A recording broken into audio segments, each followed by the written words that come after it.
La maison est enveloppée dans une atmosphère tranquille alors que la nuit s'installe.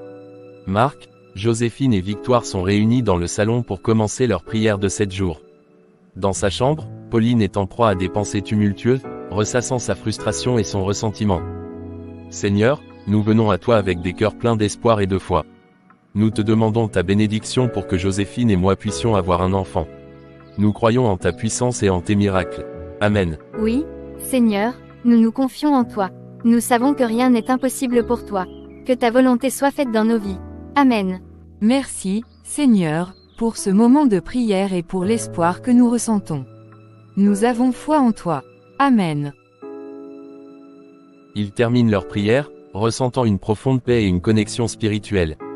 Pendant ce temps, Pauline, dans sa chambre, est en proie à des pensées sombres. Depuis que cette fille est ici, tout va de travers pour moi. Marc n'a jamais eu de promotion aussi importante avant son arrivée. Et cette prière, elle change tout. Elle a même réussi à annuler mon dernier rituel. Elle se lève et commence à faire les 100 pas, son esprit bouillonnant de rancœur. Cette fille est un obstacle, un véritable fléau. Je dois trouver un moyen de la faire partir, de l'éloigner de mon fils et de ma belle-fille.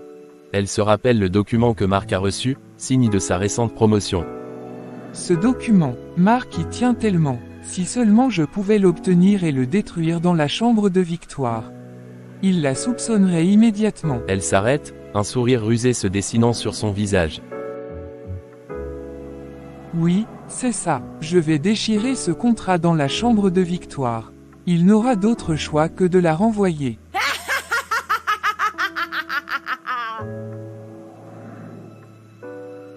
Fière de son plan, Pauline se rassied, se convainquant que c'est la solution à ses problèmes. Elle est sûre que son fils ne verra pas d'autre option que d'accuser Victoire et de la chasser. Demain matin, je trouverai un moyen de mettre la main sur ce document. Et alors, cette petite va enfin comprendre que personne ne peut se mettre en travers de mon chemin.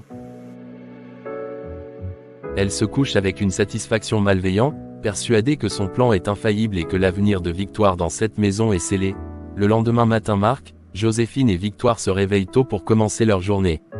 Pauline, quant à elle, est déjà en train de formuler ses prochaines actions, son regard fixé sur l'objectif du jour, récupérer le contrat de Marc.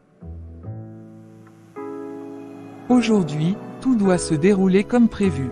Je dois être prudente mais déterminée. Elle sort de sa chambre, dissimulant sa mauvaise humeur sous un masque de sérénité, prête à mettre en œuvre son plan machiavélique. La maison est en effervescence. Marc se prépare pour une nouvelle journée de travail, Joséphine prépare le petit déjeuner, et Victoire, comme à son habitude, commence la journée par une prière. Pauline, avec son plan en tête, attend le bon moment pour agir. Bon matin tout le monde. Marc, tu as bien dormi après la bonne nouvelle d'hier. Oui, très bien, je suis encore sur un nuage. Je vais m'assurer que ce projet soit un succès. Je suis sûre que tu feras un excellent travail, Marc. Avec Dieu de ton côté, tu peux accomplir tout ce que tu veux. Merci, Victoire. Tes paroles me donnent encore plus de confiance. Pauline les rejoint au salon, feignant une attitude bienveillante. Bonjour à tous. Marc, je suis tellement fier de toi pour ce contrat. Tu mérites vraiment ce succès. Merci, maman. Cela signifie beaucoup pour moi. Dis-moi, où est ce fameux contrat?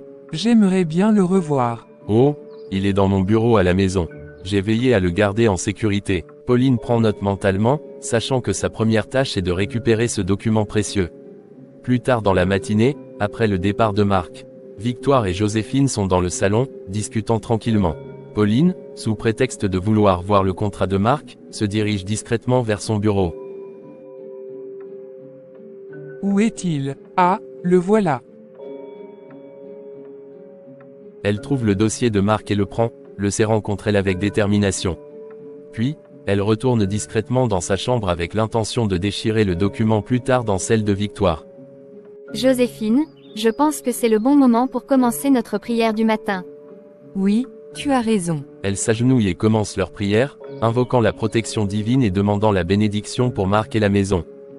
Seigneur, nous te demandons de protéger cette maison et de bénir Marc dans son travail. Garde-nous sous ta protection et écarte tout mal de nos vies. Amen.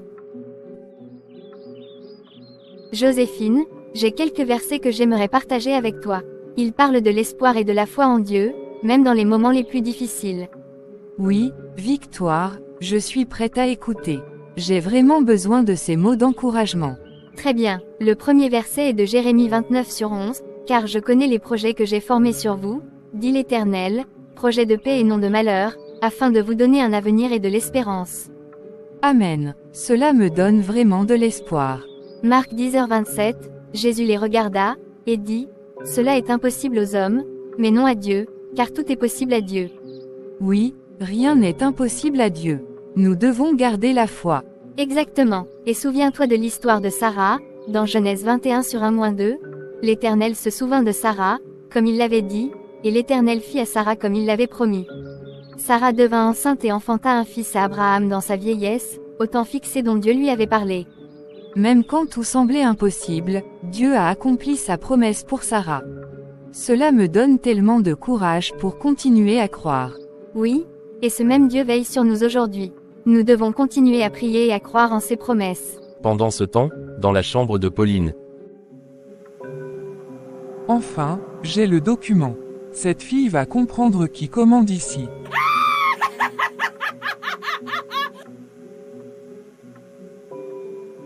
Elle déchire le contrat en plusieurs morceaux, s'assurant que c'est irréparable. Puis, elle se glisse discrètement dans la chambre de Victoire et disperse les morceaux de papier déchirés. Voilà, demain matin, Marc verra cela et comprendra que Victoire n'est rien d'autre qu'une nuisance. Elle sera chassée de cette maison.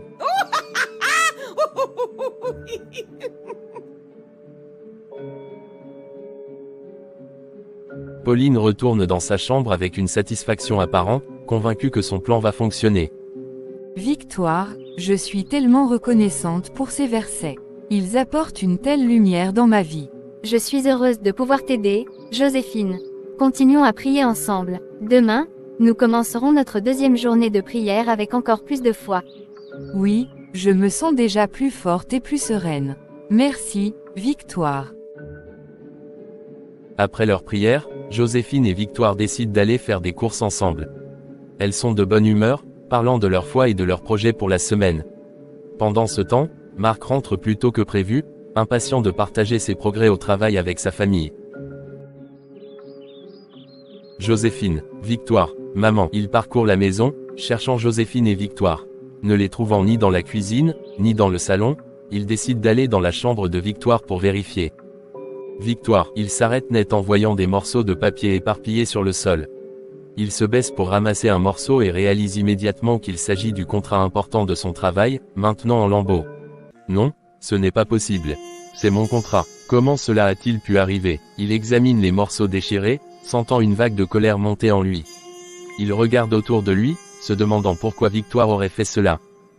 Pourquoi aurait-elle fait ça? Elle semblait si gentille. Ses pensées sont interrompues par le bruit de la porte d'entrée. Joséphine et Victoire viennent de rentrer avec leurs achats. Marc sort de la chambre de Victoire, tenant les morceaux de papier déchirés, son visage rouge de colère. Nous sommes de retour. Marc, tu es déjà à la maison. Bonsoir Marc. Comment s'est passée ta journée?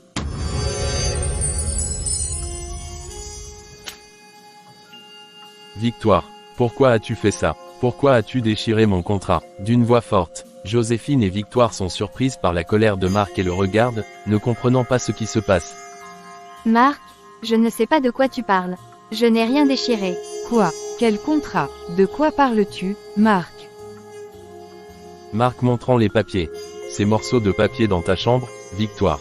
C'était mon contrat pour le projet important au travail. Pourquoi as-tu fait ça? Victoire s'approche, abasourdie en voyant les morceaux de papier. Je te promets que je n'ai rien fait.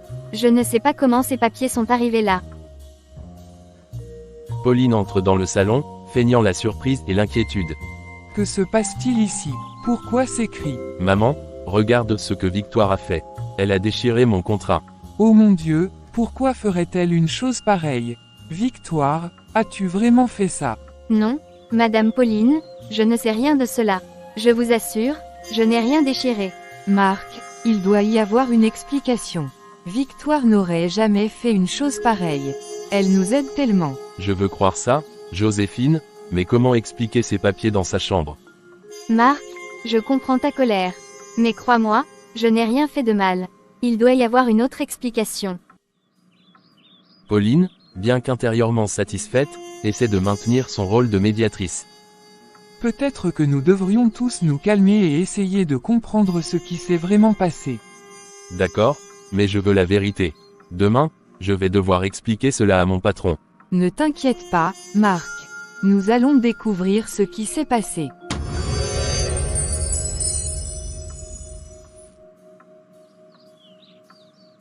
Nous prierons pour que la vérité soit révélée. Dieu sait ce qui est juste. La tension dans la pièce est palpable alors que chacun essaie de comprendre comment ce désastre a pu se produire. Marc, encore troublé, décide de s'isoler un moment pour réfléchir. Joséphine reste aux côtés de Victoire, déterminée à découvrir la vérité. Marc, troublé par les événements de la journée, est assis seul dans le salon, contemplant les morceaux de son précieux contrat déchiré. Joséphine, inquiète pour lui, discute calmement avec Victoire pour mieux comprendre la situation avant de rejoindre Marc. Madame Joséphine, je vous assure que je n'ai rien fait de mal. Je ne comprends pas comment ces papiers ont fini dans ma chambre. Je te crois, Victoire. Tu es une fille si gentille et dévouée. Je sais que tu ne ferais jamais une telle chose. Merci de me faire confiance. Nous devons prier pour que la vérité soit révélée. Dieu voit tout. Oui, c'est ce que nous allons faire. Mais avant, je dois aller parler à Marc. Il est très bouleversé et a besoin de soutien. Joséphine prend une profonde inspiration, laissant Victoire pour rejoindre Marc dans leur chambre. Joséphine, je ne sais pas comment je vais expliquer cela à mon patron demain. Ce contrat était ma chance de prouver ma valeur. Si je ne présente pas ce document, cela pourrait détruire ma carrière. Mon amour, je comprends ta frustration. Mais nous devons garder espoir. Je suis certaine que Victoire n'a rien à voir avec cela. Comment peux-tu en être si sûr? Les papiers étaient dans sa chambre. Victoire est une fille honnête et dévouée. Elle n'aurait jamais fait quelque chose d'aussi malveillant. Nous devons prier et demander à Dieu de nous montrer la vérité. La vérité ne changera pas le fait que je dois expliquer à mon patron pourquoi ce document est en morceaux. C'était une opportunité unique pour moi, Joséphine. Tu ne comprends pas la gravité de la situation. Je sais à quel point c'était important pour toi, Marc. Mais nous devons avoir foi en Dieu. Il ne nous abandonnera pas. La foi ne va pas recoller ce contrat. Je pourrais perdre mon travail, ou pire encore. Dieu a déjà fait des miracles pour nous. Nous devons croire qu'il nous aidera à traverser cette épreuve. Nous allons prier ensemble ce soir, pour que tout s'arrange. D'accord, prions, mais je suis toujours très inquiet. Je comprends. Nous allons prier pour que demain apporte une solution. Ils s'assoient ensemble, se tenant la main, et commencent à prier pour la sagesse, la clarté et l'intervention divine dans leur situation. Après avoir orchestré la mise en scène de l'accusation contre Victoire, Pauline, satisfaite de son plan, retourne dans sa chambre pour célébrer secrètement ce qu'elle considère comme une victoire. Pendant ce temps, Marc est plongé dans l'anxiété à propos de la réunion cruciale avec son patron le lendemain matin. Joséphine fait de son mieux pour le soutenir, tandis que Victoire, isolée dans sa chambre, passe la nuit en prière. À voix basse, se parlant à elle-même. Tout se passe comme prévu. Victoire sera bientôt chassée de cette maison. Marc réalisera qu'elle est une menace et la renverra. Et ce contrat, c'était juste le premier obstacle éliminé. Elle sourit et célèbre silencieusement sa supposée victoire, convaincue que son plan fonctionnera à la perfection.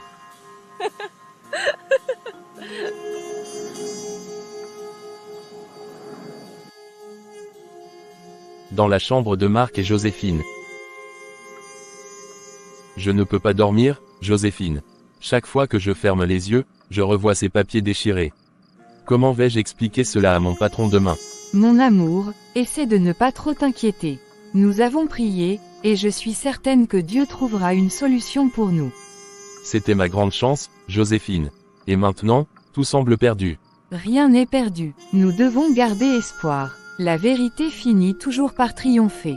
Faisons confiance à Dieu. Je veux croire en toi, mais c'est difficile. Je crains tellement de perdre mon travail.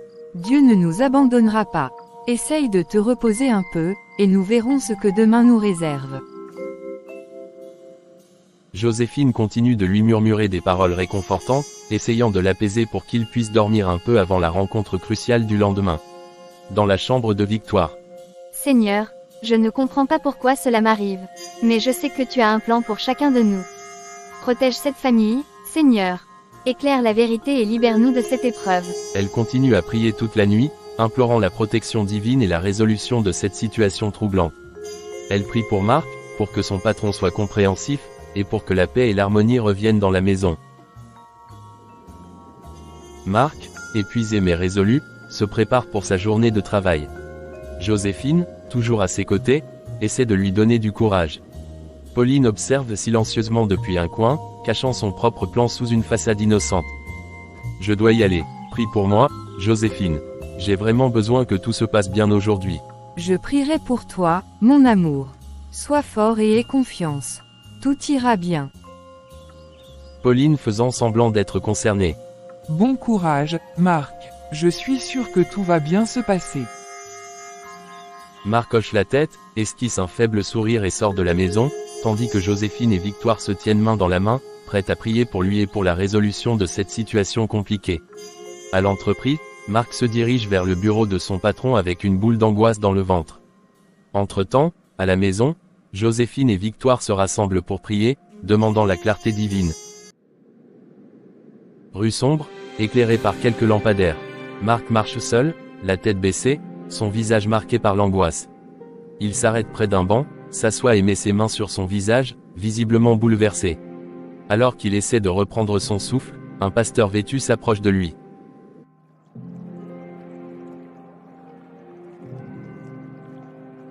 Bonsoir, mon fils. Tu sembles très troublé. Qui êtes-vous? Je suis le pasteur Luc. Je suis ici pour t'aider. Vous ne pouvez pas m'aider. Ma vie est en train de s'effondrer. Raconte-moi ce qui se passe. Parfois, parler de ces problèmes peut alléger le fardeau. J'ai perdu mon emploi à cause d'un document déchiré, et j'ai renvoyé Victoire, une fille que nous avions recueillie. Je croyais qu'elle était responsable, mais maintenant. Mon fils, la source de tes problèmes se trouve dans ta propre maison. La fille que tu viens de renvoyer est en réalité celle qui peut te sauver. Va vite la chercher avant qu'il ne soit trop tard. Comment puis-je la ramener? C'est elle qui m'a fait perdre mon travail. Les voies de Dieu sont souvent mystérieuses et inattendues. Parfois, ce que nous croyons être une malédiction est en réalité une bénédiction déguisée. Et qui est à l'origine de mes problèmes, alors? Cela n'a pas d'importance pour l'instant. L'urgence est de retrouver Victoire. Si tu ne la ramènes pas, un grand danger se prépare pour toi. Elle est la clé pour te protéger de ce qui va arriver. Vous croyez vraiment que je devrais la chercher? Oui, et fais vite. Le temps presse. Va maintenant. Avec les paroles du pasteur résonnant dans son esprit, Marc se lève précipitamment et commence à chercher Victoire dans la nuit, laissant le pasteur Luc disparaître dans l'ombre. Les rues de la ville. Marc arpente les trottoirs, scrutant chaque coin et chaque recoin à la recherche de Victoire. La ville est calme, avec seulement quelques personnes errant ça et là. Où es-tu, Victoire? Je dois te retrouver, je dois corriger mon erreur. Il interroge des passants, demande aux commerçants s'ils ont vu une jeune fille seule, mais personne ne sait où elle est. Désespéré, s'arrêtant à chaque coin de rue, appelle le nom de Victoire. Il finit par se rendre au parc où il l'avait trouvée la première fois. Là, il aperçoit Victoire, assise sur un banc, l'air perdu.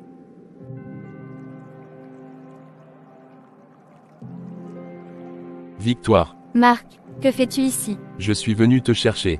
Je suis désolé de t'avoir accusé à tort. Je sais maintenant que tu n'as rien fait de mal. S'il te plaît, rentre à la maison avec moi. Je ne sais pas, Marc. Vous étiez si en colère. Je sais, et je regrette. Mais j'ai besoin de toi.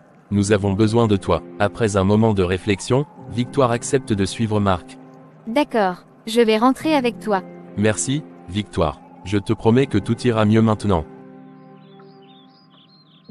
La pièce est faiblement éclairée. Joséphine est assise dans le salon, visiblement anxieuse. Elle jette des regards constants vers la porte d'entrée, impatiente. Sa main joue nerveusement avec son téléphone. Pauline, la mère de Marc, est endormie à l'étage, inconsciente du retour de Victoire. La porte d'entrée s'ouvre doucement, et Marc entre avec Victoire. Ils sont fatigués, mais déterminés. Joséphine se lève précipitamment et se précipite vers eux. Marc, Victoire, vous êtes enfin là. Elle les embrasse tous les deux chaleureusement, un sourire de soulagement éclaire son visage. Bonjour, Madame Joséphine. Victoire, je suis si heureuse que tu sois revenue. Chérie, je suis désolé de t'avoir inquiété. C'était une longue nuit. Comment ça s'est passé? Que s'est-il passé? On en parlera demain matin. Ce soir, nous avons tout besoin de repos. Joséphine acquiesce, bien que son regard montre qu'elle meurt d'envie de connaître les détails. Elle se tourne vers Victoire. Victoire, tu dois être épuisée. Viens, je t'accompagne dans ta chambre. Merci, Madame Joséphine. Reposons-nous maintenant. Demain, nous ferons face à ce qui vient. Joséphine guide Victoire vers sa chambre, puis revient au salon pour accompagner Marc à l'étage. Ils montent les escaliers silencieusement pour ne pas réveiller Pauline. Une fois dans leur chambre, Marc s'effondre sur le lit, épuisé. Joséphine s'assoit à côté de lui. Merci d'avoir ramené Victoire. J'ai prié pour vous tous les deux. C'était la bonne chose à faire. Nous devons rester unis. Ils s'endorment rapidement, se préparant mentalement pour les défis du lendemain. La chambre de Victoire, tard dans la nuit. La pièce est calme, éclairée seulement par la douce lueur de la lune filtrant à travers les rideaux. Victoire s'assoit sur son lit, les yeux fermés, une Bible ouverte devant elle.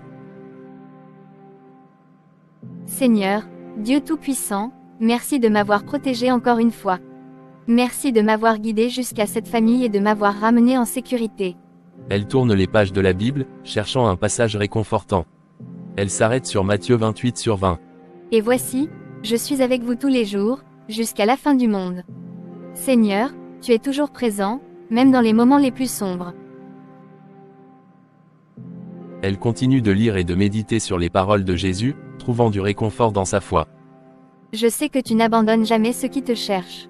Dans les moments de doute et de désespoir, tu es notre refuge. Aide-moi à rester forte et à être une lumière pour Marc et Joséphine.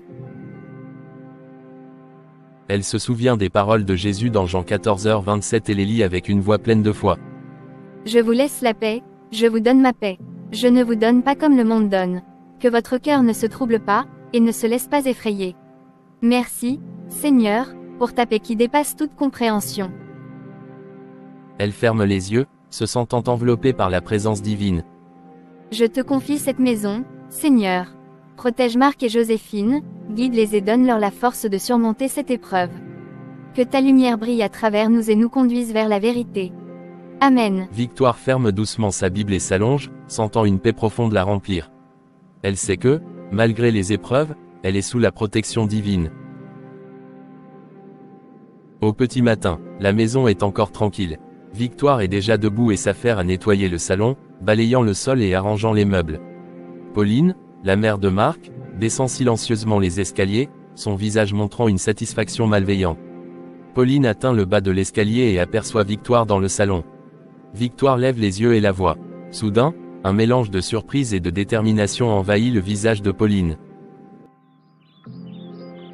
Marc, Joséphine, venez vite, la sorcière est de retour. Les mots résonnent dans la maison. Marc et Joséphine, encore somnolents, se précipitent hors de leur chambre et descendent les escaliers en toute hâte. Que se passe-t-il, Victoire?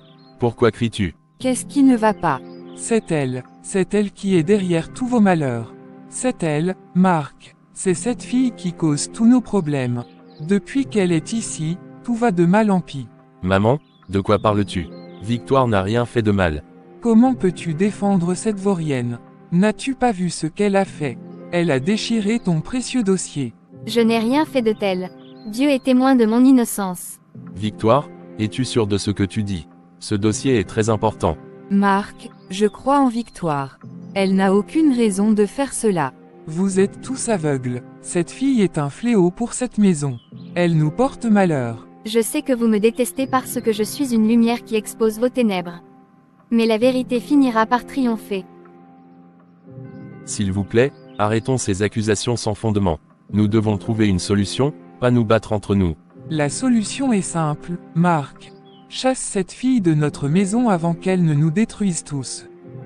Marc, nous devons réfléchir calmement. Ce n'est pas en chassant Victoire que nous résoudrons nos problèmes. Que devons-nous faire alors? Je suis au bord du gouffre. J'ai perdu mon travail, ma réputation est en jeu. Monsieur, je crois que la réponse se trouve dans la prière et la vérité. Nous devons chercher la guidance divine. Ah, bien sûr, la prière, c'est tout ce qu'elle sait faire. Des mots creux et des illusions. La prière n'est jamais vaine. Elle apporte la lumière et révèle la vérité. Ah, bien sûr, la prière, c'est tout ce qu'elle sait faire. Des mots creux et des illusions. La prière n'est jamais vaine. Elle apporte la lumière et révèle la vérité. Peut-être devrions-nous essayer. Nous n'avons rien à perdre en cherchant la vérité de cette façon. Oui, Marc. Faisons-le ensemble. Nous devons trouver la paix.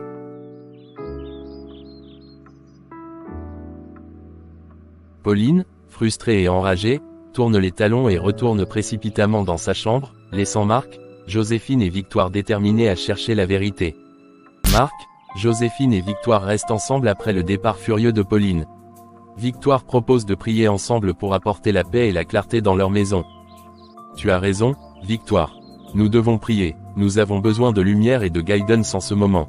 Oui, Marc. Faisons-le ensemble. Prions pour que la paix et la vérité règnent ici. Prenons-nous la main et invoquons l'Esprit Saint pour qu'il nous guide. Ils se tiennent la main en formant un cercle au milieu du salon. Victoire commence la prière. Seigneur, nous nous réunissons devant toi ce soir avec des cœurs lourds mais pleins d'espoir. Nous te demandons de nous éclairer, de nous donner la paix et la compréhension dont nous avons tant besoin. Dieu Tout-Puissant, nous te supplions de nous montrer la vérité, d'apporter la lumière dans les ténèbres qui envahissent notre maison. Protège-nous de tout mal et révèle ceux qui cherchent à nous nuire. Seigneur, nous te prions pour que l'Esprit Saint éclaire nos esprits, nous donne la sagesse et nous guide vers la paix. Nous avons confiance en toi, Seigneur, pour nous protéger et nous fortifier. Que l'Esprit Saint descende sur cette maison, qu'il nous aide à voir clairement et à comprendre ce qui se cache dans l'ombre. Que ta lumière brille sur nous et chasse toutes les forces du mal. Que la paix règne ici, Seigneur. Que notre famille reste unie dans l'amour et la vérité. Nous nous confions à toi et à ta protection divine. Ils terminent leur prière et restent un moment en silence, ressentant une nouvelle sérénité et une force intérieure. Scène, la chambre de Pauline. Elle marche de long en large, furieux, son visage marqué par la frustration et la colère. Pourquoi tout ce que je fais tourne toujours mal? Cette fille, elle est une menace constante. Elle doit disparaître. Elle s'assoit sur le bord de son lit, le visage sombre. Je vais retourner chez le marabout. Cette fois, je ne laisserai rien au hasard. Victoire doit être éliminée. Si elle est en vie, je ne pourrai jamais atteindre mes objectifs. Elle serre les poings et regarde autour d'elle, déterminée. Oui, je vais la faire tuer. Elle ne m'empêchera plus d'obtenir ce que je veux. Elle se lève avec une résolution glaciale, se préparant à aller voir le marabout dès que possible. Retour au salon, Marc, Joséphine et Victoire se sentent renforcés par leur prière. Merci pour cette prière, Marc, Joséphine. Dieu est avec nous, et il nous montrera le chemin. Oui, Victoire. Je sens déjà une paix intérieure que je n'avais pas ressentie depuis longtemps.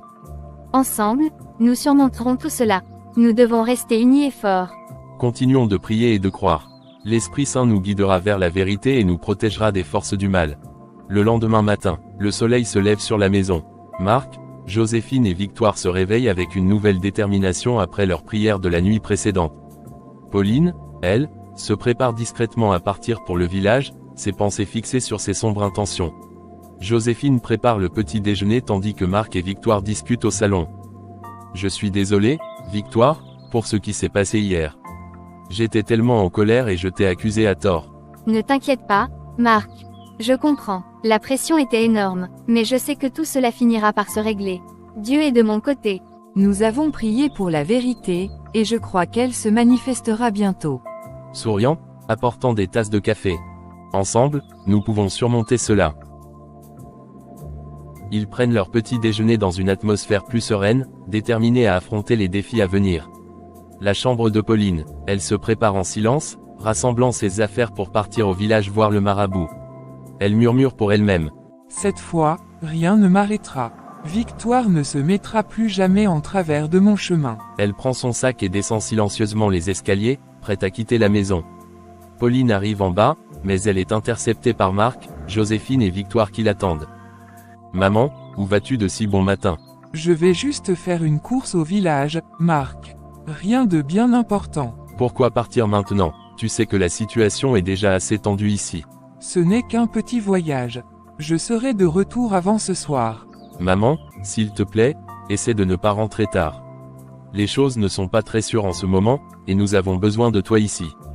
Je comprends, je ferai vite, promis. Pourquoi ce départ si soudain? Est-ce que quelque chose te tracasse? C'est juste, je dois régler quelque chose d'urgent. Fais-moi confiance, je reviendrai avant que tu ne t'inquiètes. Et si je t'accompagne maman? Tu sais que j'ai perdu mon boulot non? Donc, je suis à la maison, je ne fais rien, je t'accompagne. On y va maman? Non, non, tu as des responsabilités ici. Je peux gérer ça seul. Maman, je sens que quelque chose ne va pas.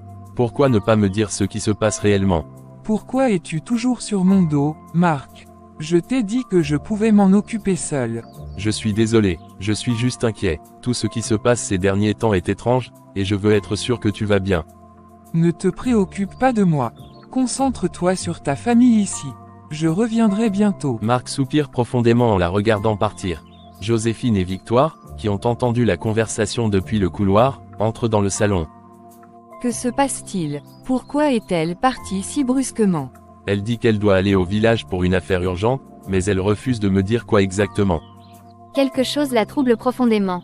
Marc, elle est peut-être juste stressée par tout ce qui s'est passé récemment. On peut essayer de lui parler plus tard, quand elle reviendra. J'espère que tu as raison. Pauline marche rapidement vers le bus qui la conduira au village. Elle est anxieuse, jetant des regards autour d'elle comme si elle craignait d'être suivie. Cette fille, Victoire, elle est un obstacle, une menace. Si je ne fais rien, tout ce que j'ai bâti pourrait s'effondrer. Ses mains tremblant légèrement, elle ferme les yeux, essayant de calmer ses pensées. Elle se rappelle les paroles du marabout la dernière fois qu'elle est venue le voir. La puissance de cette fille est trop grande pour être ignorée. Si tu veux la neutraliser, tu devras faire un sacrifice considérable. Es-tu prête à aller jusque-là? Je n'ai plus le choix. C'est soit elle, soit moi. Joséphine et Victoire sont dans le salon, discutant à voix basse. Marc, assis dans un fauteuil, regarde fixement par la fenêtre, perdu dans ses pensées. Victoire, tu penses vraiment qu'on devrait prier pour elle? Oui, la prière peut apporter la paix et la clarté. Elle en a besoin, et nous aussi. Victoire a raison, quelque chose de sombre plane autour de nous. Peut-être que la prière peut nous aider à voir plus clair. Victoire commence à guider Joséphine et Marc dans une prière, demandant la paix, la clarté, et la protection divine pour toute la famille. Pendant ce temps, Pauline, loin de là, sent une étrange sensation de malaise, mais continue son voyage déterminé. Plus tard dans la journée, Pauline arrive au village et se dirige directement vers la cabane du marabout. Elle frappe à la porte, qui s'ouvre lentement. Je savais que tu reviendrais. Entre.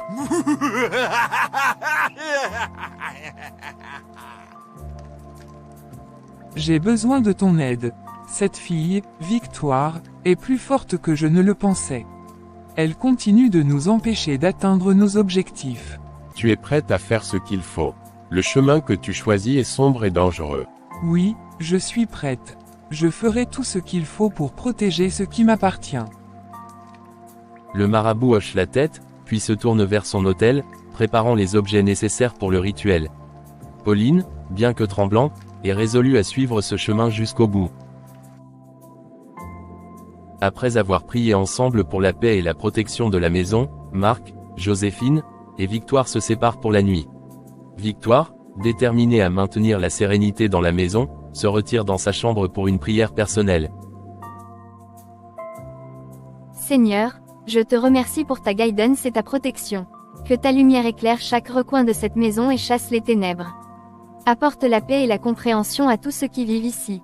Victoire sent une chaleur apaisante l'envelopper alors qu'elle continue sa prière, implorant la force divine pour protéger la maison et ses habitants.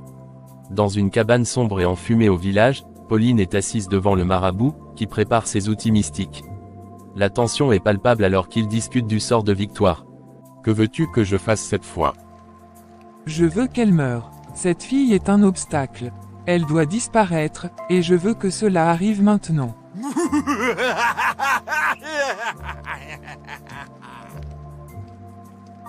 C'est une demande lourde, mais cela peut être fait. Es-tu prête à en supporter les conséquences? La mort de cette fille portera un lourd fardeau. Je suis prête, peu importe le prix, fais-le. Le marabout commence à réciter des incantations complexes, manipulant des objets rituels. Pauline regarde, les yeux fixés sur lui, attendant que la promesse de mort se réalise. Victoire. Elle continue de prier intensément, sentant une force divine plus puissante que jamais. Seigneur, je te demande de protéger cette maison et tous ceux qui y vivent. Que ta justice prévale et que tout mal soit repoussé par ta puissance infinie. À ce moment précis, le marabout, qui est en train de faire ses incantations au village. Le moment où il a commencé à annoncer le nom de Victoire, il commence à ressentir une brûlure intense dans sa poitrine. Il se tord de douleur, sa respiration devient haletante. Non, qu'est-ce que c'est que ça? Pauline, paniquée, se recule alors que le marabout s'effondre au sol, mort. Elle regarde le corps sans vie avec horreur, réalisant que ses actions ont eu des conséquences immédiates. Non, qu'est-ce qui se passe? Elle prend peur et s'enfuit précipitamment de la cabane, se dirigeant vers la maison avec une panique croissante dans son cœur.